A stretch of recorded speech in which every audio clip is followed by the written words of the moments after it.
What is up, guys, and welcome on back to the season review for the Miami Heatran in the IBA Season 2. Now, if you guys are new here, didn't watch any of the IBA at all, essentially, we were part of the IBA Season 2 Draft League. We finished the season 5-5 with a -5 differential, I do believe. We just fell short of the playoffs. You know what? It is what it is, but I didn't want the season to end there. I wanted to give you guys something a little bit different. Now this is my third draft league. I have never done a season review before up to this point, so I wanted to give that to you guys here. I wanted to just give you a little bit of feedback on my thoughts on the season in general and the Pokemon I had and how they performed in the battles and such and such. So, now, I want this video to be as thorough and detailed while also being as short and sweet and to the point as it can possibly be. For those of you guys that know me and know my team previews before each battle, we'll see how much I'm able to do that. I would love in an ideal world to keep this video at 30 minutes or less. I'm going to try my best to keep it to that. And also, I would love this video to have a lot of edits and, you know, have the Pokemon appear here, have the Pokemon appear there, all this different things, and have, like, clips of the battle stuff come up. But that's probably not going to happen. We'll see what happens in post, but more editing equals more time, and more time equals no idea when this video ever goes up. So I wanted to get this video out there for you guys, and we've already been going for about a minute and a half, and I'm going to go ahead and get into it. So I don't really know the format and how these are supposed to be done. I've really only watched one. Shout out to my man Monk Furno, who was the coach of the Houston Hackers here in the IBA Season 2. I watched his. That's really, I think, the only season review for a draft league I've ever watched. So I'm just going to start out. I'm going to start from the beginning. I'm going to start from the draft and do quick, like a little quick tidbits on my thoughts of the draft and my mindset as I was drafting, things like that. So I'm going to try and go in order as, you know, the Pokemon were drafted. I don't remember what overall pick we were. I think it was like 6 or 8 or something. But for our round 1 pick, we chose Jirachi, as you can see there. Now, before I picked Jirachi, as you guys know, I love steel types, so I wanted to pick a steel type in for my first round pick. So obviously we had Solgaleo in the DTC draft league that we were in, and Solgaleo, Steel and Psychic type, put in a lot of work. Steel and Psychic's a good typing, and so I was like, I love the fact that Jirachi can be physical or special. I love that it's also bulky. It's got base 100 HP and it's defensive, so it's well-rounded. And I was like, you can make it physical or special. You can make it even defensive to assist your team if you want to. It gets a bunch of different things that you can mess around with that. So that was my thought process. Like, Jirachi's a great solid pick. It can do a lot of different things. Now, my second overall pick, you guys are going to see, obviously you guys should look at the bottom here. Those are the mons I had, Silvally and Togekiss, but you're going to see some Pokemon up there that we never actually used this season. There was just some last-minute trades we made to help out some of our boys. But my second overall pick, we chose Togekiss, the Fairy and Flying type. Togekiss was a Pokemon I had used in previous draft leagues before, but I felt like it complemented Jirachi really, really well. Obviously, Jirachi being Steel and Psychic, it's weak to Dark, which Togekiss resists. It's weak to Ground, which Togekiss is immune to. So I just figured, and it also helps me with that Steel Fairy Dragon Core. So it's like, they really complement each other very well. So those were my first 2 picks. And I have used, like I said, Togekiss in previous draft leagues, but I was like, it just complemented Jirachi way too well for me to not pick it. And then obviously Jirachi resists Steel, which Togekiss is weak to. Jirachi is immune to Poison, which Togekiss is weak to. Let's see, is there anything else that I can think of off the top of my head? Togekiss is weak to Rock, it's weak to Ice. Jirachi resists both of those. So, like, they really complement each other really well is what I'm trying to say. Moving on to the next pick, our third pick was Gigantamax Machamp, because you did have to pick your G-Max within the first 3 rounds. So, looking at the picks that were left, Gigantamax Machamp was sitting there. He didn't cost any points. He was in the neutral. Like, he didn't cost any. He didn't give us any points back. So, I was like, you know what? I'm going to take a chance. I'm going to go at Gigantamax Machamp. Now, of course, his signature fighting type move doesn't boost his attack like the rest of the Dynamax fighting type moves, but I was like, you know what? I'm going to go with a chance. I like Machamp. I absolutely love, speaking of the Gigantamax designed for Pokemon, I absolutely love Gigantamax Machamp. Him and Charizard are up there. They are my favorites. I just love the way this man looks. And he gets some good abilities, guts and stuff, so you can mess around with it. He is really slow. He doesn't get any flying type moves, like literally no flying type moves to boost his speed. Not even Aerial Ace. I thought my man might get Aerial Ace. He doesn't get it. So boosting your speed with him is not the best. So But it was okay. I was going to take a chance on him. He hits very hard. Obviously, Guts is a nice ability, no guard, all those kind of things. So I was like, I'm going to take a chance. I'm going to go with Gigantamax Machamp, and that was my thought process there, just to give me a fighting type. I don't think he really helped me with any typings that I was concerned about. It was more just what was available and what I wanted to do. I'd never used Machamp before, so I wanted to go with it. And then I think my fourth pick was another Tier 3 pick. This was a Tier 3 pick. Was Silvally. I had used Silvally in the previous league. I used it in the SSL that I was a part of, but it was locked specifically to the electric type in that draft league. But in this league, I can make it any type I want. So that's what I really loved about Silvally. It is a very, very great support mon. Like Jirachi, it can be physical, it can be special, it can be offensive, it can be defensive. It has base 95 stats across the board. It gets defog, it gets party shot for switch initiative. All great things I love about Silvally. Obviously, you can make it... Whoa, sounds like somebody just fell up there. I don't know if you guys heard it. You probably did. Hopefully everybody's all right. But it can be any type you want, obviously. I mean, it prevents you from holding an item, but it is what it is. The fact that you can play the mind games, your opponent not going to know what typing your mon is, I felt like it was worth that gamble. And like I said, Silvally can be physical, it can be special, it gets a ton of coverage, and then multi-attack is absolutely broken. It's 120 power, 120 base power, and 100 accuracy stab move. The only thing that can make it more broken is if it can be physical or special, depending on your set. But it is what it is. It is stuck as a physical move. But still, Silvally is a great, great pick for our team. And I really wanted to run with it because I felt like I couldn't utilize it to its highest potential in the SSL with it being locked specifically to the electric type. And then I think our next pick was Hydreigon. Now, I really liked Hydreigon. It is a very strong dragon. Once again, it gives us our Steel Fairy Dragon Core. It is very fast with a base 97 speed, so it helps with that. And it is another ground immunity with its levitate ability. And it obviously gives me another dark type resistance. It gives me a ghost type resistance, which I didn't have up to this point. It gives me an electric type resistance to help with Togekiss' electric type weakness. So I felt like it really, really rounded everything out very, very well. Obviously, it hits very hard with its special type moves. And so that's my thought process with Hydreigon. It hits hard, got good speed, and it really helps with our type coverage and gives us that Steel Fairy Dragon Core. And I felt like it was just a perfect fit for our team. Moving on, I think our next pick after Hydreigon was Chandelure. I may be wrong about that, but I think it was Chandelure for our second Tier 3 pick. Chandelure is a great Pokemon. It's got a ton of good abilities. It gives us that ghost typing, so it gives us that immunity to fighting. It gives us the fire typing for, our fire, water, and grass core that we also want to build. And it's got an okay speed. It could be faster, but it hits insanely hard with its special attacking stat. It's got a ton of great abilities. Flash Fire for an immunity to fire. Flame Body to potentially burn a physical attacker. Infiltrator to go through Substitute. So where could you go wrong with Chandelure? It also gives us a normal type immunity as well to, obviously be immune to normal types. What else did it really do in terms of typing? It gave us a fire type. No, we also had Hydreigon for a fire type resist, but it just gave us that fire type immunity. It really helped to round out the team. I don't know if there was anything specifically for a type off the top of my head that it helped that we didn't already have coverage for, but regardless, it still helped really round off the team. And this is all just off the top of my head, guys. Everything we're doing here, not scripted, all just off the top of my head. I'm trying to do this all in one take for you. So I think it was Chandelure. And then after that, I think the next pick was Serena or Barraskewda, one or the other. I'm just going to go ahead and go with Serena.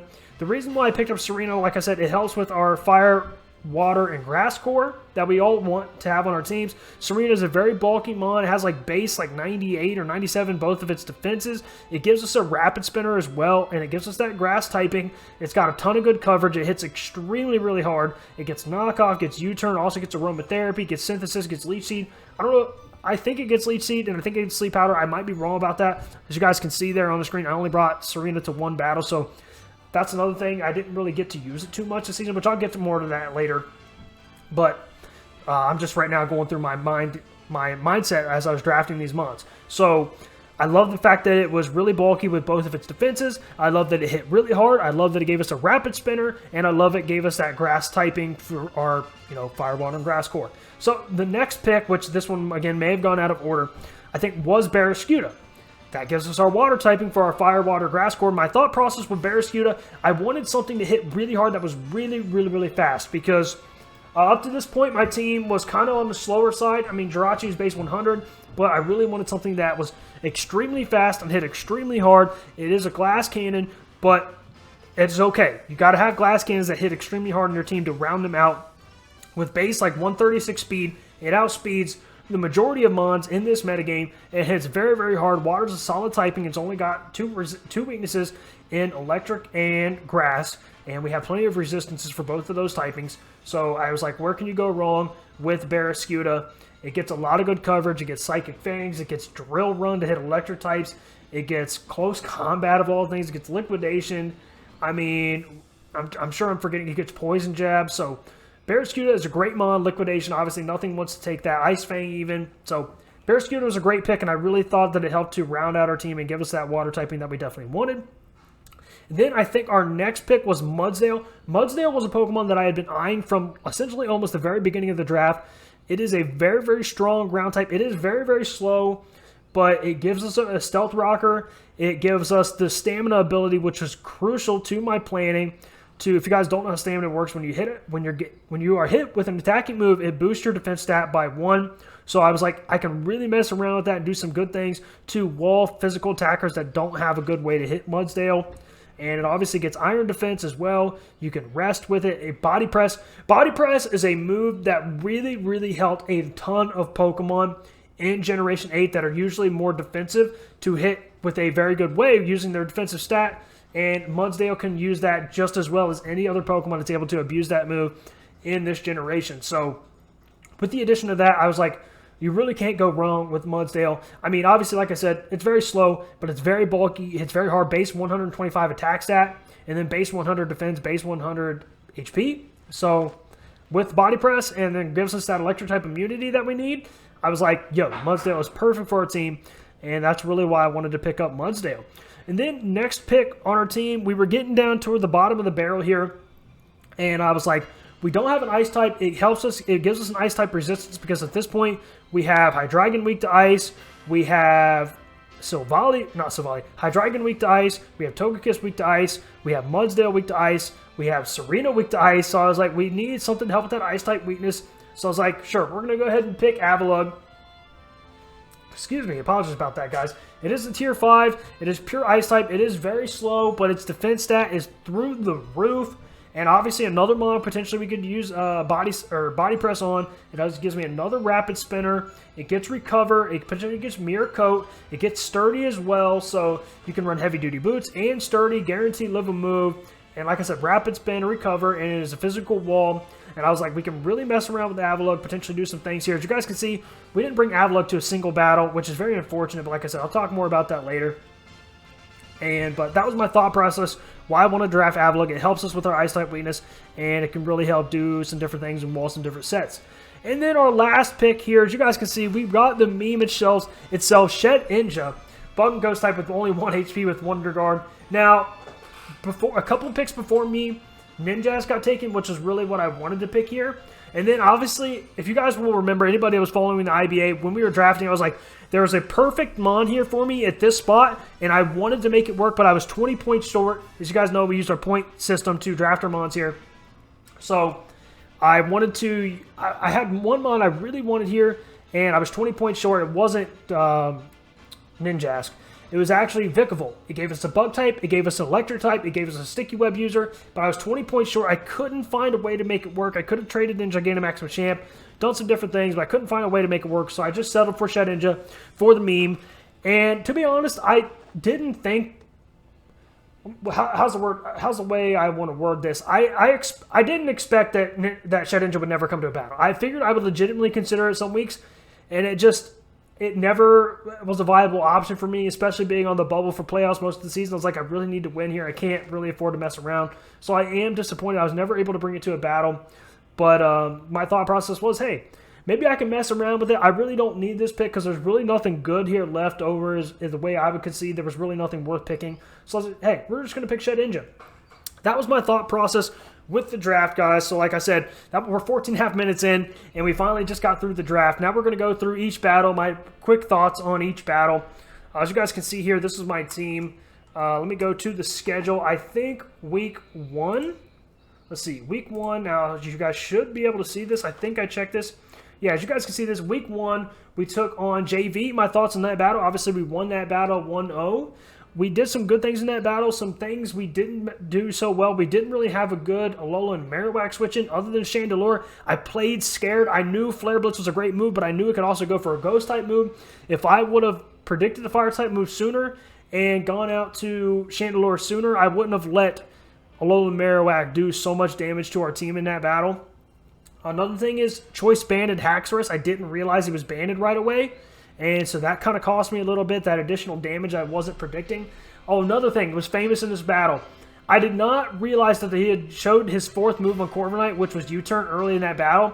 Because if he had, instead of stalling so much with Mudsdale, I would have gone to Chandelure sooner as well in that battle. Because he had Body Press, Roost, Iron Defense, and U-turn. He literally can't touch Chandelure. He had U-turn, which was quad resisted. I could have gone into Chandelure sooner, but I didn't know what his 4th move was. I thought it was Brave Bird, and I didn't want to switch into a Brave Bird. So that was my thought process there. Obviously, something very famous in this battle was the fact that our Togekiss was able to 1v1 his Tentacruel and Para-hack, Para-flinch it all the way down from full. Once again, Jay, if you're watching this right now, man, I'm so sorry that it happened that way. But looking back at the battle, I do think, obviously with Serene Grace, it gives me a 60% chance to flinch with Air Slash, and then also the added chance of paralysis with Thunder Wave. I feel like even still, yes, you should have gotten at least a couple of hits off in that exchange there, but I still think it was not as... It was kind of still in balance. It wasn't as outlandish as some people might seem for Togekiss to win that exchange. Now, obviously, you would have gotten some Acid Sprays off, which would have lowered my special defense, which you could have gone into Alakazam at that point and Psychic me or something. So maybe it would have worked out differently if you would have gotten at least 1 Acid Spray off. But still, in terms of like 1v1ing, I feel like you would have had to have hit me at least 3 times to take me out. And I didn't do any calcing for this. Maybe 4 times, but I would say safely 3 times to take me out because Acid Spray is not that strong of a move. It is super effective, but I don't think you were too offensive that week. So we did win 1-0 that week. Those are my thoughts on that battle. Week 2, we did take on the commissioner of the league, Slightly Salty. Now, I don't really remember a whole lot about this battle, except we did get some nice predictions. We got a couple of paralysis against his Glaceon with our Jirachi. We got some paralysis there. And then we were able to take him out pretty quickly with a couple of Iron Heads, I do believe. So that was unfortunate for my man. And then I know at the end he tried to make a read with his Darmanitan. Tried to predict me switching into my Hydreigon, and he went for the superpower, my Togekiss, which is at really low health at this point. But the fact that Togekiss is quad resistant to superpower, we ate it up, and that essentially sealed that battle right then and there. Even if... he had gone for the Flare Blitz there, potentially, and taking Togekiss down. I did have Surf on Hydreigon, which should have one-shot the Darmanitan, and with the remaining health that the Galvantula is at, we should have also taken down the Galvantula. So even had he not... even had he gone, and we did, obviously, we were Choice Scarf with our Hydreigon, so it would have outsped both of them. So, but Darmanitan is nothing to sleep on. Darmanitan hits like a freaking truck, which is why I was scared of that thing, but we were able to snag that victory, like I said. Even if he hadn't tried to over-predict and gone for the, just a Flare Blitz on the Togekiss, I still think Hydreigon would have 1v1'd that matchup and still won it in the in-game. But hey, it is what it is. Week 3, who did we take on in Week 3? Is my mouse on? My mouse is on. Week 3, we took on SV Tornado. That's right. How could I possibly forget, guys? We got our butt absolutely handed to us in that battle.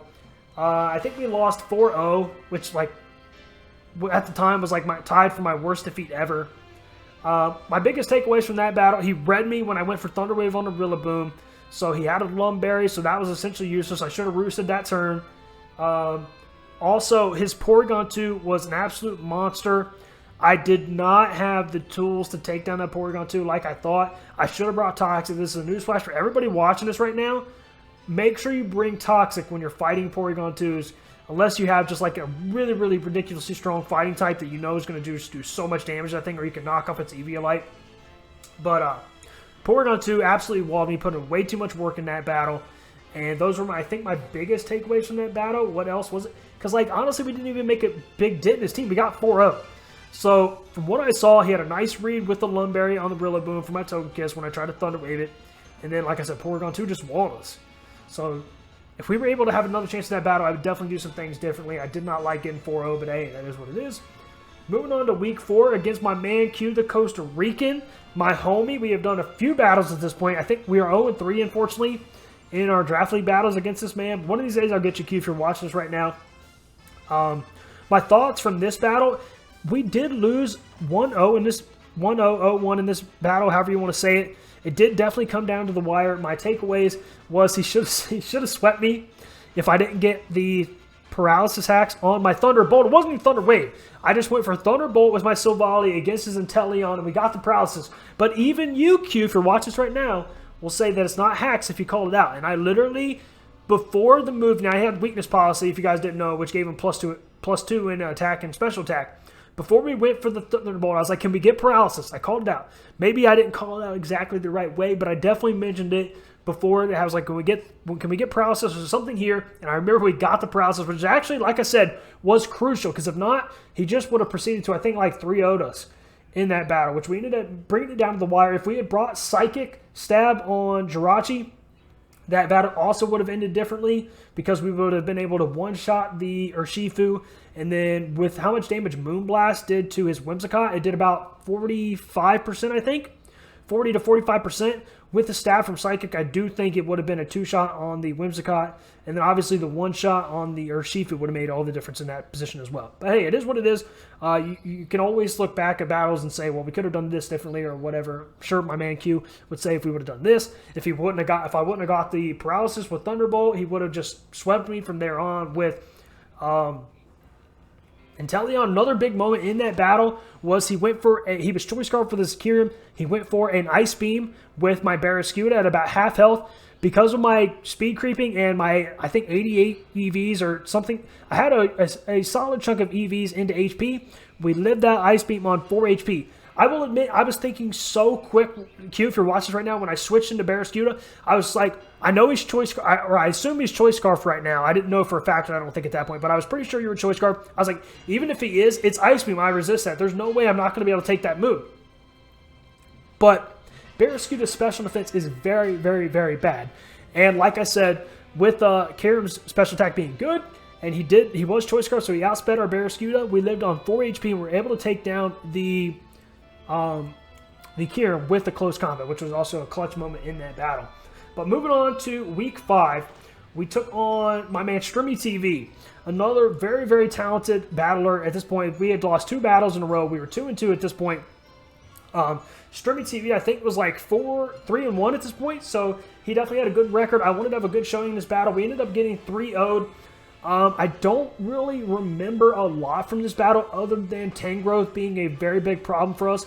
Walled us pretty hard. I should have had a better way to deal with the Tangrowth. I think I had Chandelure in this battle, but I couldn't get a good way to get Chandelure in to force him to stay in with this Tangrowth. I had Jirachi in on the Tangrowth, and I just know we weren't doing enough damage to it. He had Rocky Helmet on it, which was a great bring for him. It really did the damage. I did sub on Jirachi, but he had knockoff, and I had Drain Punch, but we were physical Jirachi, and with it being a Tangrowth, we just couldn't hit that thing hard enough. Even if we had Fire Punch, I don't think we would have been able to hit that thing hard enough. We really needed to have special ways to hit that Tangrowth. So, like I said, Tangrowth was a big problem. And then also, my biggest takeaway from this battle was I should have outsped his Gengar with Barraskewda at the very end and taken it out with the crunch. He had Gigantamax Gengar. I was choice banded with my Barraskewda. He was around like 50% health or something like that. There was no world in which he doesn't survive that crunch. I don't know if he had revealed what his item was. It might have been Colbur Berry. I don't know. But I'm pretty sure that we had talked about in the crunch would have taken him out. I should have outsped his Gengar with my Barraskewda, but when you're doing your speed creeping like me, I did the stats at level 100. At level 100, I should have outsped his Gengar by 1 point, so I would have outsped him.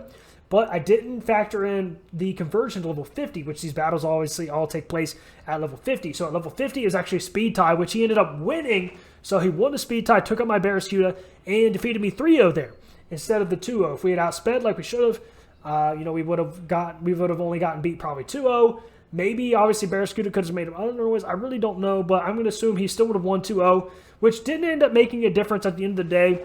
We still wouldn't have made playoffs with a -4 differential, so But I will never forget that, and I will always now make sure I'm calculating speed and everything at level 50 from there on forward.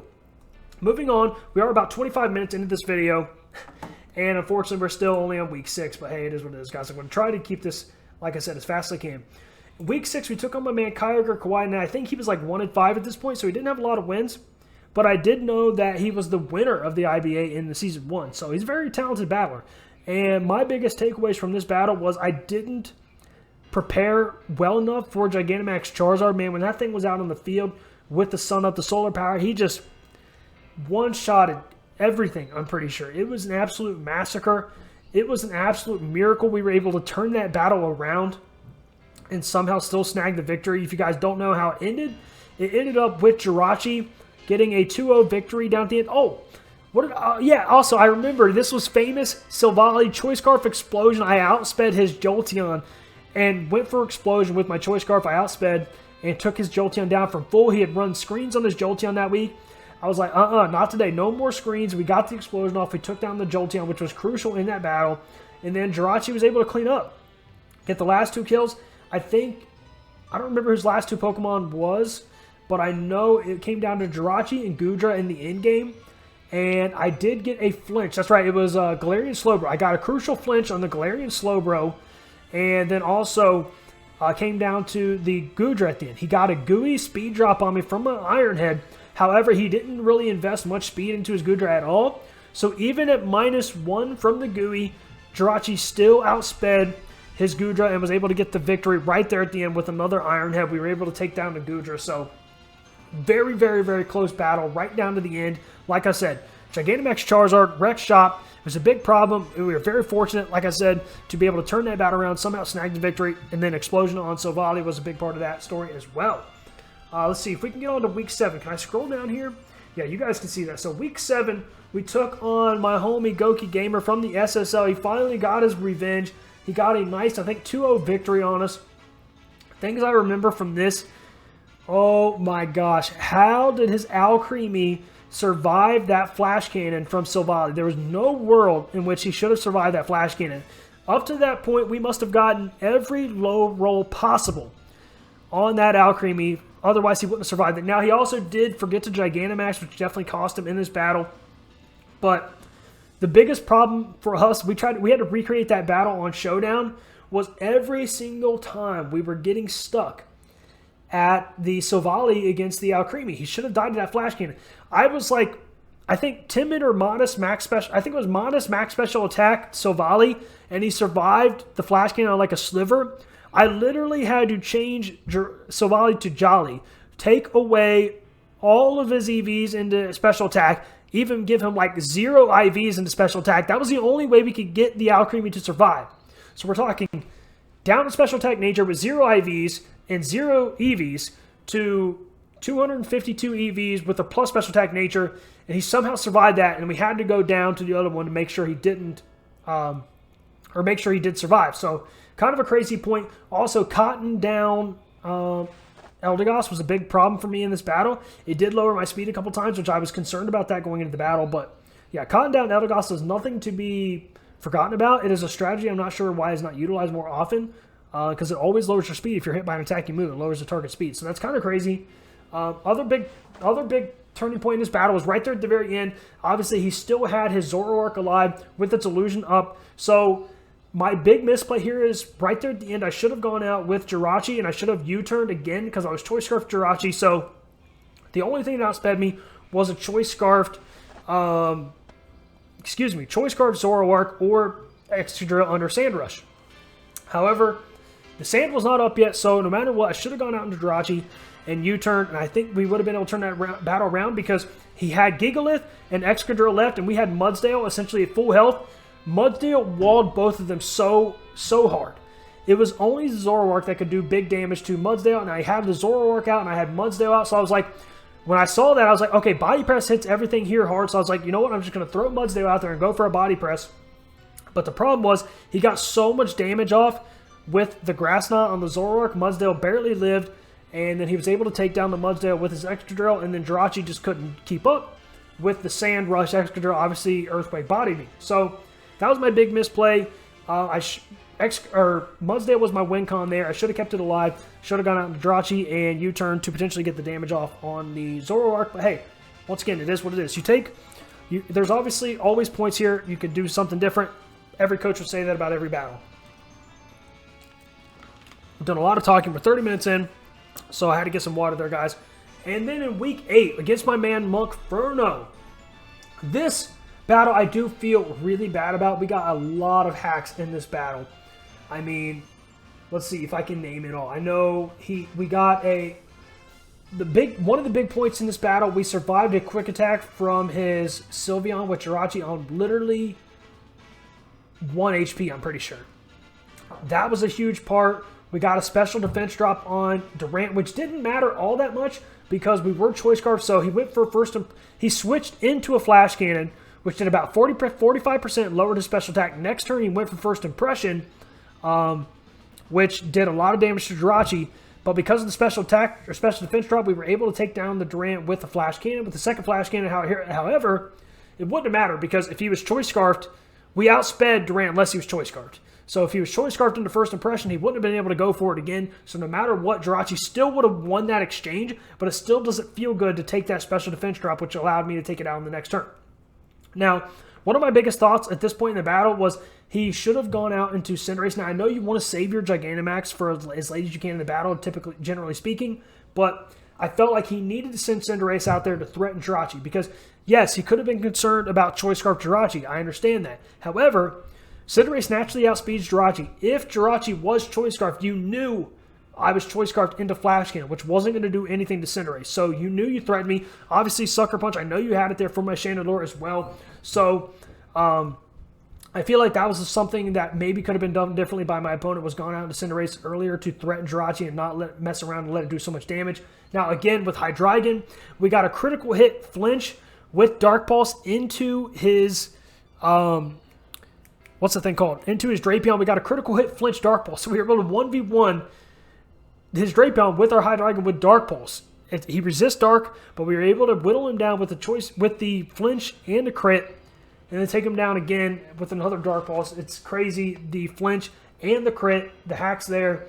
And then he also missed a Hydro Pump, which didn't really matter, I don't think, too much in the end game, because had he connected that Hydro Pump with Silvally the next turn, I still think I would have survived a Max Darkness from the Cinderace and then just gone for a Rain Dance. So the battle may have ended a little bit differently. But you know what? It is what it is. It still doesn't feel good, like I said, to miss that Hydro Pump. And like I said, my man got a lot of hacks in this battle. I'm sure there's other hacks that I'm forgetting in this battle, other like low rolls, other different things here and there that definitely, you know, how much do they make a difference? When you add them all up, they probably do make a big difference at the end of the day. I'm not going to lie. And then either way, it's still discouraging when you see all of those, you know, the small percentage chance things happening, and they keep happening. And so it's definitely unfortunate for my man Monkferno. I do apologize once again if you're watching my man for all the hacks in that battle. But, you know, hey, sometimes it happens. It is a game we play. But I do apologize nonetheless. I know it doesn't feel good to receive those hacks. Moving on to Week 9 against my man Cahoots. I really hope this video is way less than an hour long, but... oh my gosh. Week 9, moving on to my man Cahoots. This was the epic battle. This was the return of the Week 10 battle from the DTC Draft League, where my man Cahoots made a big misplay. He did not Mega Evolve his Charizard, which cost him the battle in that battle. If he had Mega Evolved, 100% he wins that battle. So I knew he was going to come out so hard trying to win this battle, which only inspired me to come out as hard as I possibly can, because I don't want people thinking that I don't belong. I don't want people thinking that I just win everything by luck. I don't want people thinking that I just, you know, get fortunate to make it to where I am, or that, you know what I mean, that I'm just like a lucky player. So I wanted to give it everything I got in this battle. I wanted to win it so hard because I knew he was going to come out hard, and I just wanted to prove to everybody and myself, because I get fortunate sometimes, and in the DTC there were a few battles down the stretch where I was like, man, my opponent messed up here, my opponent messed up there, which definitely made changes the way the battles came down. So I was like, I really want to win this battle to prove to everybody, including myself, that I belong here and that I'm a fierce competitor no matter what. And obviously at this point in the season, I think we were 4-4. I think at this point, man, I'm losing my voice because I'm talking so loud and intensely. But we were 4-4. So I really wanted to win this battle, like really, really hard. Really, really hardcore. My man Cahoots, sorry, came really hard in this battle. And it ended up coming down to the wire. I think my biggest mistake in this battle was at the end. I went out to Jirachi first and saved Gigantamax Machamp for last. I should have gone out to Machamp first, saved Jirachi for last as the one that outspeeds both his Indeedee and his Mimikyu.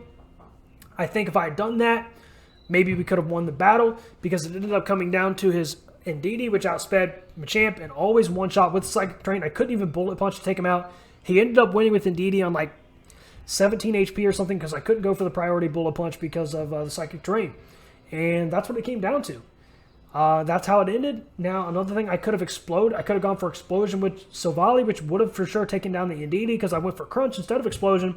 He ended up living, like I said, 17 HP. So if I had gone for the Explosion, he would have gone down. But regardless, some crazy things. We got a critical hit Rock Tomb on his Lapras switch-in with Mudsdale, which lowered his speed. He didn't really invest any speed in his Lapras, which allowed Mudsdale crazy enough to outspeed Lapras. And then we were able to 1v1 his Lapras with Mudsdale, which is absolutely all kinds of crazy. But you know what? It is just insane. The way that battle came down to it, my man. If we would have gone out into Machamp first before Jirachi, who knows? But, you know, obviously, like I said, you always sit back and think, well, what if?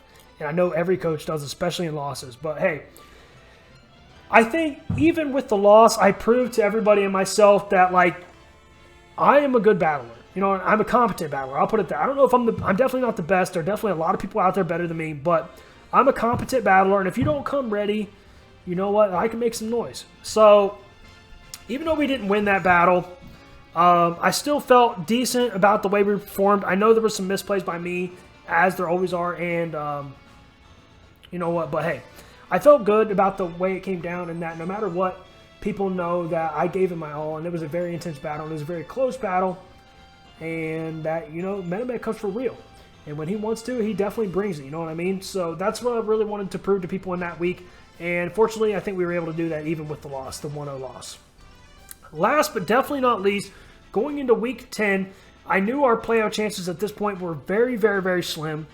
We were 4-5, and to make the playoffs, we had to win, relying on a couple other people to lose. But obviously, no matter what, we had to win. We were going up against Kershaka, another potential playoff team here. And so I was like, if we don't win, I'm not going to have a chance. I'm going to go ahead and exit out of this. I just now realized that was there. It's going to kind of bother my OCD a little bit, but hey, it is what it is. It was my download for my layout here. As you guys see, I changed my layout out just slightly for this. I moved the IBA logo over. This is Miami Heatran versus the IBA in general. But back to the battle. I knew Toxapex was going to be a big problem. I wanted to run some different sets on Hydreigon and some different things. I wanted to bring Mudsdale, but he had way too many water types and a grass type that could wall Mudsdale. He definitely surprised me with his lead with the Assault Vested Cinccino. That was a great bring. And then the triple axle, did not see that coming. Just one shot. Just one shot Togekiss. I was definitely not expecting that. If he had Rock Blast, it probably would have one-shot me too. But the triple axle was a really nice bring. Assault Vest was a great bring for him. One of the mistakes for my opponent here was that Cinccino should always outspeed Hydreigon unless Hydreigon Scarfed. And I outsped his Cinccino with my Hydreigon and took it out with the Earth Power. And then he brought in his Zeraora. So, and I knew that at this point his Zeraora wasn't Scarfed. So that was a big mistake on his part because he should have known, obviously, that Hydreigon was Scarfed. He probably should have gone into Virizion at this point. So he must not have noticed or whatever. So I ended up outspeeding his Zeraora and ended up taking it down there. Hydreigon put in a lot of work in this battle, by the way. I think 3-0 in this battle. It ended up coming down. We didn't end up actually getting to finish the battle. But I think Hydreigon would have taken out his Virizion there right at the end, and then would have been a stall fest with his Toxapex. But I don't think there's any way in heck Toxapex wins the stall against Jirachi. I think I was like at half health or like 2/3 health with Jirachi. But regardless, Stab Psychic. He can't Toxic me, so I don't think there's really any way he wins that stall battle.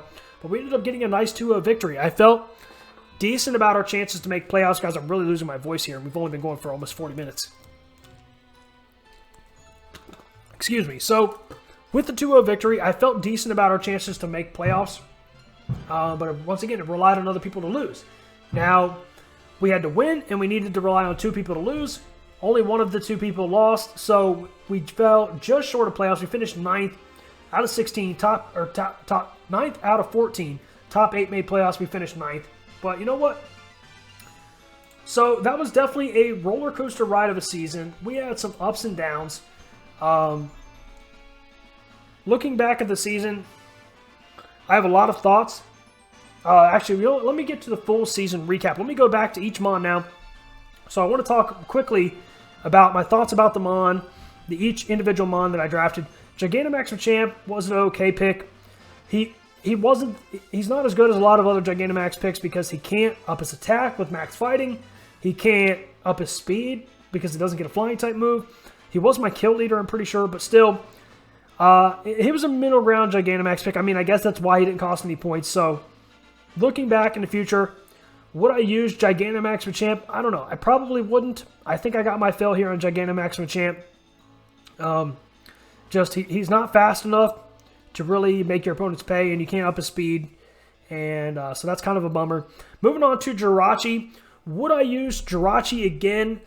I think I would, but I think my biggest problem with Jirachi was that he is well-rounded, but because he's so well-rounded, I think I'd like my tier 1s to hit harder. And because he's so well-rounded, he doesn't do any one thing amazingly. His attack stat is only 100. His special attack is only 100. So, like, he is well-rounded, and he can do a lot of different things, but he doesn't hit hard enough, I think. Obviously, Jirachi can be used defensively, but with my tier 1s, I think I like to use him more offensively. So, there are a lot of things that can be done with Jirachi, and a lot of things I didn't do. Would I use Jirachi again? Maybe, but I might, especially if he's a tier 1 pick or something like that, I'm probably going to opt for a different pick. I love Jirachi, but it's just, I think, more hard-hitting abilities out of my tier 1. And then, Togekiss. Would I use Togekiss again? Obviously, I've used it twice now in a draft league. I think I would. It's a nice support mon. It can be very offensive. You can choice scarf it. I mean, Nasty Plot is nothing that anybody wants to mess around with on a Togekiss. But I think for me, I guess I could say never, but there definitely are a lot of other options out there that I'd probably pick over Togekiss, at least for me in terms of how it performed in this draft. Next up was Silvally. Now, Silvally had our lowest kill to death ratio. If you guys see down there at the bottom, -7. But I am a hardcore supporter of Silvally. I love Silvally, and I would definitely hands down use Silvally again if we can. It's probably on me. I probably don't know the best ways to use Silvally, but I love Parting Shot. It gets default. Any type you want it to be. Very supportive. It has great coverage, physical or offensive. Obviously, Stab Explosion is nothing anybody wants to mess around with either. So, if given the chance, I definitely would use Silvally again. I absolutely love Silvally. Another thing you guys can see, Togekiss and Silvally, the reason why they're down there at the bottom, we traded them away to my man JV, who is making a run at the championship now. He actually had a great win in round 1 with Silvally. He got 2 kills in that battle. That's almost as many kills as I got in Silvally the entire season. Maybe my man knows how to use him better, but nonetheless, I'm happy my babies, Silvally and Togekiss, are my man JV's, the Atlanta Victini squad right now, and they're putting in work for him, especially Silvally. He didn't bring Togekiss, but we'll see what he's able to do with it. Next up is Chandelure.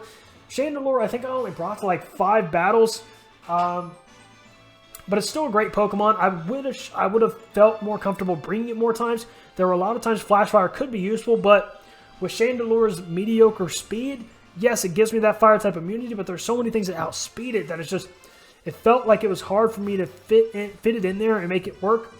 It's definitely a great Pokemon. Would I use it again? Yeah, I definitely would consider using it again. Obviously, when I do more draft leagues in the future, I prefer to use mons I haven't used before. So definitely there are a lot of other options I probably use over it. But I'm definitely not against the idea. Serena. Now we get to Serena. We're getting down to a lot of these lower tier mons I didn't use very often. Serena, I think I only brought it to 1 battle. Serena's a solid Pokemon. I think when I was first looking at Serena, I loved the fact that it was very bulky in both defenses. It obviously gets a great ability in Queenly Majesty, which prevents priority. And it does hit very hard, and then, you can rapid spin to up your speed, but I was just like, when prepping, I was like, man, do I really threaten any of... There's not a lot of things that I threaten enough that I'm going to predict them to switch out to where I can get a free, rapid spin up to up my speed. You know what I mean? So it's just like, I couldn't really find the right opportunities to bring Serena. I only found one where I felt like it was really worth it. Serena's a good Pokemon. It is very bulky. It's got a good ability. It hits very hard, but I think the speed and then the grass typing in general, which grass has 5 weaknesses, so I think that was another big problem for it. So the grass typing and the speed were big killers for me, why I wasn't able to find opportunities to bring Serena. Would I use it again? I don't know. Maybe. Never say never, but it's just... I just couldn't really find the right times to bring Serena. Next up, we come Avalugg. Now, I'm very disappointed that I wasn't able to find an opportunity to bring Avalugg. I know it's probably on me. I'm sure there were plenty of good chances to bring Avalugg. But, great Pokemon. It is a great physical wall. Ice is not the best offensive type or defensive type. Its only resistance is itself in Ice. But that being said, with its amazing defense strat, I know there are opportunities where I missed it, where I could have plugged Avalugg in, potentially put in some work in this season. So I am disappointed in that. Would I use Avalugg again? Probably, because I never brought it to any battle this season. So it's really unknown what this thing could do for me. So I definitely think I could see me using Avalugg in a future draft league, snagging it up with another lower tier pick. Hopefully I can do something with it. This time I wasn't able to do that, but hopefully in the future I would be able to do something with it. So I definitely could consider me using Avalugg again. Hydreigon. Would I consider using Hydreigon again? Yes, I definitely would consider using Hydreigon again.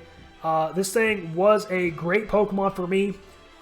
It is a great Choice Scarf user. It also gets Nasty Plot. One of my regrets for Hydreigon is it does get access to Dragon Dance, and it has a solid physical move pool. So I'm disappointed in myself for not finding an opportunity to utilize Dragon Dance or even Nasty Plot and set up on something with Hydreigon.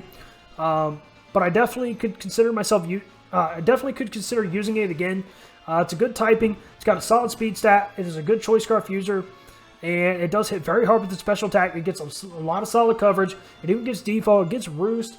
It gets, like I said, Nasty Plot and Dragon Dance. So Hydreigon is a great Pokemon. And it gets a Levitate, which is a solid ability. There's nothing... immunities are nothing to scoff at. So I definitely would consider myself using Hydreigon again. It definitely performed very well for me in this draft league. It's one of my better performers.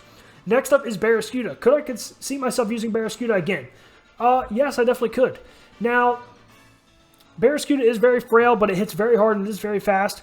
So it definitely has its drawbacks, but what it does pretty darn well, especially on a Swift Swim, which again, I didn't really get to utilize Swift Swim too much this season because I didn't have a rain setter. So if I'm going to use Barraskewda again in the future, I probably want to have a rain setter for it.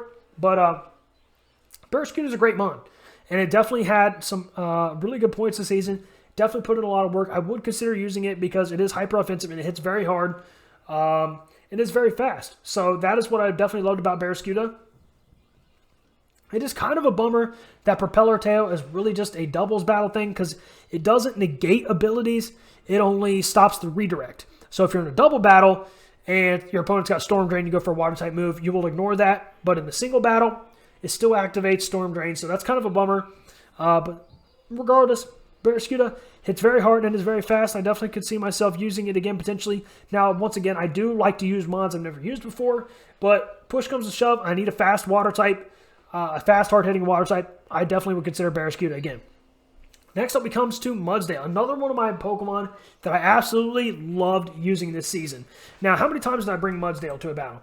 Now, I only brought Mudsdale to a battle 4 times. It's probably because of its speed stat, because it gets outsped by essentially everything, but... I loved Mudsdale. When I used Mudsdale, I felt really good about it this season. With the stamina ability and the body press, which is a godsend, made Mudsdale an even more viable option here in Generation 8. Can set rocks, body press, iron defense. It is a very solid physical wall if your opponent does not have a good way to hit it, especially on the special side. Even if it hits it physically, it can do some solid damage, but with each successive hit, it's going to do less. And I get iron defense to boost my defense 2 stages, so... Mudsdale, very, very good mon in the right situations, and it can definitely put in work and can definitely mess around. So it did have a -1 kill to death ratio, but what it does, and walling potential physical problems, it definitely does what it needs to do and whittle them down enough to where we can definitely deal out the damage we need to deal with the problem afterward. So would I use Mudsdale again in the future? I probably definitely would. I really, really love Mudsdale. If we need a ground type and it's still sitting there, I definitely would consider using it. Now, I'll probably still have to look for something I haven't used before because that's just me. I want to use mods I've never used before. But I absolutely loved using Mudsdale. And if need be, I definitely would use Mudsdale again. And then last, but definitely not least, Shedinja. Would I consider using this thing again? Absolutely not. Like I said, when I drafted Shedinja, it wasn't... I didn't go into it thinking I'm never going to use this. I definitely was like, maybe I'll have a chance to use this. But it just never worked out. I was never going to have an opportunity to use Shedinja. It just never seemed right to me. And so I was never able to make it happen. And I doubt anything's really going to be different in the future. So I'm sure I can look harder. And I can find a hidden gem down there in one of the lower tiers to find something that can do something more for me than Shedinja. But who knows? Obviously, you guys see my lower tier mods. I don't use them very often anyway. Avalug never used. Serena only used it once. Shedinja never used. So who knows? But I definitely wouldn't use Shedinja again. So that is my thought on all of the Pokemon. This video is definitely going to be pushing an hour. So I do apologize for all of you amazing people that are still hanging in there for me. I want to do my final overall thoughts on the season as a whole and looking back on it. Looking back now, I am very, it's mixed emotions not making the playoffs, but I'm happy. There's a lot of me that's happy now that it's over because I'm not going to lie to you guys. I stress hardcore for these battles, and I know a lot of you guys do as well. I put hours and hours into thinking about these teams. Prior to the DTC and the IBA, I only did one draft league before that. Was the SSL. It was 7 weeks long in the regular season because there were only 8 teams. And then only 2 weeks long of playoffs. This time around, I did 2 10-week draft leagues back-to-back that overlapped for a little bit. I mean, it just really, really wore me down mentally because, like I said, I stress so much. I put so much into these battles. I put hours into these battles. And even when I'm not, quote-unquote, prepping, when I'm upstairs, I'm eating dinner, or I'm watching TV with my family, or I'm at work, I mean, it's still there. Like, I'm still stressing. Like, I literally lose sleep. Like, battle situations and simulations are always, always running through my head. So, like, I can't get away from it. It just... And that's not to say that I don't love it, because I definitely do love draft leagues, and I definitely will come back to them. I definitely have plans to come back to them and do more draft leagues in the future, and I'm very excited for the future for that, potentially. But it is just... So, it was definitely a mixed bag of emotions when the season ended, but I was happy to finally not have to stress about prepping for battle every single week and stuff again, because it really, really started to wear me down toward the end there, especially after the battle against Cahoots. Not going to lie, I put everything, like I said, into that battle. I stressed more about that battle than probably any battle I've ever had before, and I wasn't able to pull it off. And that was very disappointing for me after putting so much work into it and not being able to pull it off. But, I'm being honest with you guys. I'm being transparent. This might be getting too deep for you guys, but it was definitely weighing hard on me toward the end of the season to, especially because we weren't performing that well. But that's not to say I didn't give it my all, because I definitely gave it my all. Every battle, I gave it everything I had. And, I stand by my battles no matter what happened, win or lose. But it definitely weighed on me toward the end, and, it was very mentally taxing. I'm sure it is for a lot of you other people out there. But maybe you guys just handle it better than me. Maybe you don't. Maybe you're just like me. But I was relieved in some ways when the season ended. And looking back, I haven't had to prepare for a battle for a week and a half, and that's pretty happy. Or I'm pretty happy about that. But you know what? At the end of the day, I still would have loved to make playoffs because I am a very competitive person and go for the win. But you know what? It is what it is. You got to you got to be optimistic in some ways. You know what I mean? So I'm trying to look at it glass half full, where we're sitting at right now. Looking back as the draft, specifically the Pokemon I used, in future draft leagues, I hope that I can perform better. I think my biggest problem, a great Pokemon mind has told me in the past that I used to prep with them a little bit, that I try to stretch my Pokemon too far and make them do too much so they can't excel in any one specific area. And I see what they're meaning. Like, I love Jirachi. It's so solid. It's so well-rounded, but because it's so well-rounded, it doesn't do any one job great. You know what I mean? So I think that's one of my problems, that I try to get Pokemon that are so well-rounded or that they're decently bulky, But I think in the future draft leagues, I definitely need to get some more hyper offensive Pokemon and then some more purely defensive Pokemon for my pivots and stuff to help. Because you definitely have some well-rounded mons there in general, but I think that's one of my problems this season is that I didn't have enough hyper offensive Pokemon. Like in the DTC, I had Solgaleo and Zeraora. So I think that was one of my problems. I need more hyper offense and also the defense. Obviously they all serve their purposes. Oh my gosh, my TV just timed out, but it looks like, you know what? Did my Nintendo Switch just shut itself off? My Nintendo Switch literally just shut itself off. Now you guys don't have any music in the background, so I apologize about that. I'm going to try and turn that back on for you guys. That's very upsetting. We're back here. The music's on. That's literally how long we've been doing this, but I lost my train of thought. But yeah, I think that's where I want to focus on in the future is to not try to stretch my Pokemon so thin, but give the hyper offensive Pokemon, the very fast Pokemon, the very hard-hitting Pokemon more time to shine, and use my pivots to whittle my opponents down to where my hyper offensive mons can clean up in the end game. Another thing, looking back at this season, I know I got a lot of hacks with Serene Grace and stuff, and I'm going to get really deep here with you guys for a second. There are a lot of people, not a lot of people, but I heard a lot of comments throughout the season from different people when watching their battles and different stuff that it really started to weigh on me to feel like, what's the right way to put this? That, I only maybe win when I do because I quote unquote get lucky or something. And it weighs on me to feel like, and obviously, like I said, I got a lot of hacks and stuff, and I feel like everybody hates me at the end of this draft league, I'm going to be honest, or a lot of people are upset with me or don't like me or whatever it is, and that's just me and my own anxieties. I've always been a person that hyper overanalyzes that and feels like even my own friends and people don't really care about me and they don't like me and they're just, whatever to my face, you know what I mean? That's just me. And I feel like with all the hacks and stuff I got with Serene Grace, that was never even one of my plans going into this league was to abuse Serene Grace or to get hacks or something. That's never my plan, to win by hacks. You know what I mean? It's just something that happens in battle when I feel like that's one of my only win cons. You know what I mean? It's like, so I do apologize for all the hacks, and I hope people still like me and that they aren't upset because I get all that, because I'm, lucky or get hacks or something. And I'm just being really transparent with you guys. So I apologize about all the hacks. Hopefully, you guys are still there for me. You got, and it's just, that was another thing that weighed on me toward the end of the season. It's never a plan for me to go out and win by hacks. So I do apologize about the hacks, and hopefully, that you guys will forgive me for the hacks this season. Another thing that was problematic was the the battle timer of only being 20 minutes. That was very problematic as well. So I know I take a long time to make my picks, but I feel like a lot of people take a long time to make their picks. And maybe when I'm watching people's battles and stuff, it feels personal, when they're saying that I take a long time or whatever. And I do apologize for anybody that I made the battle go over 20 minutes and that they had to recreate, because I know how annoying that is. So I do apologize about that. But that was another thing. All these comments and stuff, just over the course of the season, it started to really build my anxiety and feel like, that it was personal, that people don't like me or this or that, or you know what I mean? And I'm getting way too deep with you guys right now. We're already an hour in. You guys can see I'm getting a little bit loopy here. So I apologize for anybody that's hanging in there. These are just my overall thoughts of the season. So as you guys can see, I guess I have a lot of anxieties as a human being in general. So all this stuff as the season goes on, I feel like, I get hacks in battles. I feel like people don't like me for the hacks.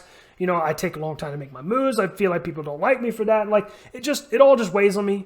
And so I was relieved when the season ended, but I'm not going to talk about that anymore. I'm going to go back to the Pokemon.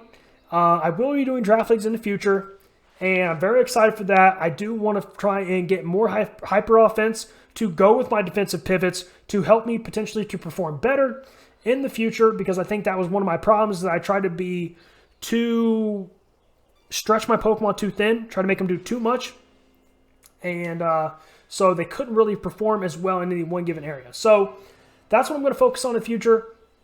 Excuse me, is I've said it 100 times. I'm just having trouble wrapping this one up. I'm losing my voice and stuff, guys. So, but that's, I think, pretty much it I do want to get more hyper offense in the future, and I will be doing draft leagues in the future. When will I do draft leagues? Let me go ahead and tell you guys this. I have a vacation coming up for Thanksgiving, so I don't want to be worrying about doing a draft league then. And then obviously you have the Christmas holiday season after that, and I don't want to be worrying about doing one then. So I probably won't be doing another draft league until after the start of 2021, but we'll see what happens with that. But I do plan on coming back with more draft leagues. The Miami Heatran are not done. I do have more things I want to accomplish for the Miami Heatran. I definitely want to win a championship, and I do definitely still love competitive Pokemon very, very, very much. And I still enjoy watching everybody's battles, and I love everybody, and I love you for sticking around here this entire time. If you're still here, put pizza down in the comment section. Just type pizza, just because I'm no longer stressing about Pokemon. So what now? I'm just thinking about the next thing I'm going to eat. My screen is timing out here again. So yeah, just type pizza if you guys are still hanging out there. But with that, that's going to end this. I know it's been very long. It's been over an hour, so you guys are amazing that are still here. I love you all very much. I thank you all for sticking around and hearing everything I have to say about the IBA Season 2 and all of my thoughts from everything that went down everywhere in this season. And that's going to wrap it up for the Miami Heatran and the IBA Season 2. I am looking forward to the next one. If you guys did enjoy, hit the like button. If you guys have anything to say other than pizza, comment down below. Let me know what you think.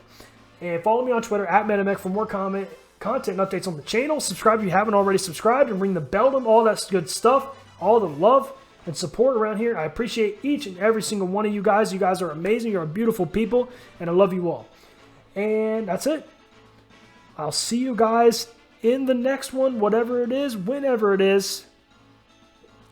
Peace.